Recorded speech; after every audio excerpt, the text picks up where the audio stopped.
Something I wanted to talk about from the end of last week was two nearly simultaneous wins for abortion rights in two red states. Abortion bans in states of Nebraska and South Carolina both failed, with Republican lawmakers joining Democratic lawmakers in both states to block them. Here's this being reported on CNN, and then we'll discuss.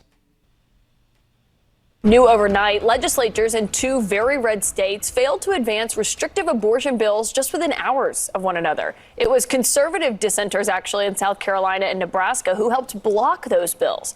Take a look at this. Both state bodies are dominated by Republicans, as you can very clearly see here, by a 2-to-1 ratio. Both went for Trump by about 10 points in the 2020 election. But take a closer look at Nebraska. A state senator there posted this video after that 6-week abortion ban in the state failed by a single vote after one of her Republican colleagues abstained from voting. He had raised concerns about the ban being too early for women to know that they're pregnant, and he warned fellow Republicans about potential political backlash over abortion bans.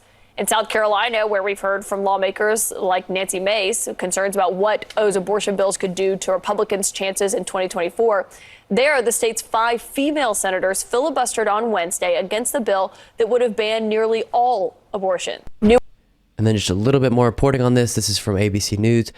Abortion bans in Nebraska and South Carolina fell short of advancing in close votes amid heated debates among Republicans, confounding conservatives who have dominated both legislatures and further exposing the chasm on the issue of abortion within the GOP. In Nebraska, where abortions banned after 20 weeks of pregnancy, an effort to ban abortion at about the 6th week of pregnancy fell 1 vote short of breaking a filibuster. In South Carolina, lawmakers voted 22-21 to shelve a near total abortion ban for the rest of the year. Republican Senator Sandy Sin criticized Majority Leader Shane Massey for repeatedly taking us off a cliff on abortion. So this is good for the people in both these states, of course.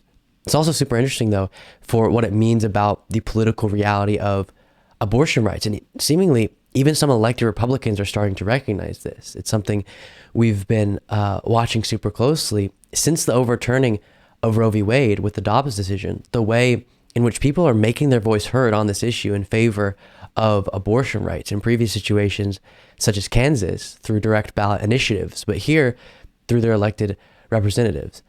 Here was South Carolina Republican State Senator Sandy Sin discussing her reasoning for joining Democrats in voting down the near total abortion ban in South Carolina. I'm not going to vote in a way that's going to oppress women simply because the party might want me to pander to them. The people that came up with the platform, these are just the people that go to these events like year after year after year. And this is both sides. So you've got hard right, hard left people who come up with these, the party platforms. And I'm not going to agree with everything on the party platform, this being one of them. And I think that this is an issue really that the people in my area are sick of. It has been polled. Even my leader has polled it.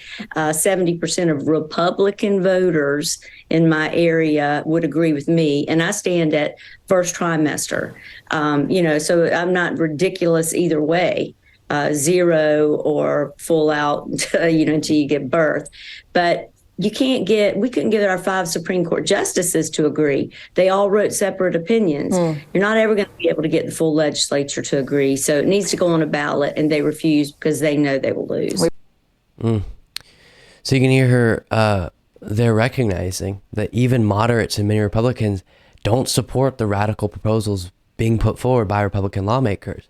Unfortunately, especially because of trigger laws that were put in place, that being laws passed before Dobbs that said if Roe v. Wade is ever overturned, a ban will automatically be put into place. So unfortunately, we have seen bans implemented in states across the country.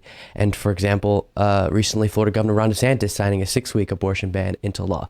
But in multiple situations where we're able to see the political effect of abortion rights, it is shown America as a whole, the actual voters, are motivated and passionate about protecting a woman's right to choose. That had an impact in the midterms, in direct ballot initiatives we've seen, and also in polling here from PBS News. Support for abortion rights overall has increased as state legislatures and courtrooms have instituted a growing number of restrictions and bans, according to the latest PBS NewsHour NPR Marist poll.